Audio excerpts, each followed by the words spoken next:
तुमचा विश्वास आमची बातमी। पण निश्चितपणे संपूर्ण महानगरपालिका असेल, डिझास्टर मॅनेजमेंटची संपूर्ण यंत्रणा असेल, अशा सगळ्या यंत्रणा पूर्णपणे त्या ठिकाणी रस्त्यावर आहेत। त्याचा सामना करतात। आज आपण बघितलं असेल, जसं कनेक्टिंग रिंग पाशी दरड कोसळली, इमिजिएटली ट्रॅफिक बंद करण्यात आला, डायव्हर्ट करण्यात आला। पुण्यातनं आणि मुंबईतनं दोन्ही साईडने लोकांना सांगण्यात आलं की हा रस्ता बंद आहे, त्यामुळे तुम्ही याच्यावर जाऊ नका। आज आपल्याला अडकलेले लोक खूप आहेत बाबा, अशी परिस्थिती त्या ठिकाणी दिसत नाही, कारण अलर्ट मोडवर आपण आहोत। अर्थात काही लोक निश्चित अडकलेले आहेत, जे मध्ये होते त्यांनाही परत फिरून कसं जाता येईल याची व्यवस्था केली आहे। या दरडी काही कोसळल्यामुळे रस्त्यामध्ये पाणी इतकं साठलेलं आहे की त्या ठिकाणी मदत करून त्या छोट्या गाड्या बाहेर काढाव्या लागतात, तेही काढण्याचं काम हे चाललेलं आहे। मला असं वाटतं की आजचाही दिवस हा अत्यंत महत्त्वाचा आहे। आमचे मंत्री गिरीश महाजन रात्री 1 वाजता त्या ठिकाणी मानखुर्दला होते आणि आजचा दिवसही महत्त्वाचा आहे। मला असं वाटतं की या संदर्भात या 2-3 दिवसात झालेल्या घटना, त्या घटनांवर केलेली कारवाई, पुढच्या म्हणजे त्या अशा घटना होऊ नये म्हणून केलेली कारवाई, आणि यापूर्वीही प्रिपेअर्डनेस करता, म्हणजे शेवटी राजकीय बोलायचं झालं तर मागे काय झालं याची आकडेवारी मी देऊ शकतो, पण ती देऊन गेलेले मृत्यू हे आपल्याला परत आणता येत नाही। आणि म्हणून मला असं वाटतं की या संदर्भात आपल्याला थोडं संवेदनशीलतेनं त्या ठिकाणी राहावं लागेल।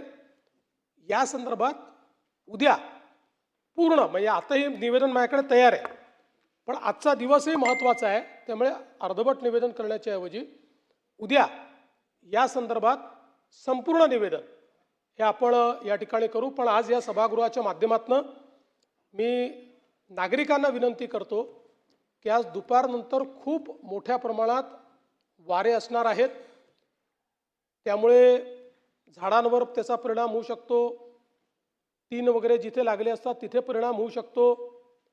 या दृष्टीनं लोकांनी सजग राहण्याची आवश्यकता आहे।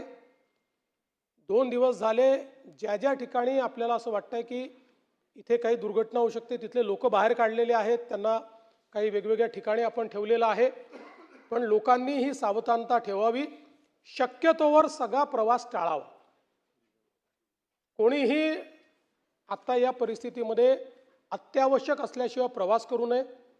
आणि विशेषतः युवांना माझी विनंती आहे की आजचे वारे आणि एकूण पावसाची परिस्थिती बघता टुरिझम म्हणजे ज्याला आपण असं म्हणतो की लोकांना, युवांना आवडतं पावसात जाणं, धबधब्यांवर जाणं, तर आज ते टाळावं अशा प्रकारची मी सर्वांना नागरिकांना विनंती करतो। आणि पूर्ण प्रशासन अलर्ट मोडवर आहे।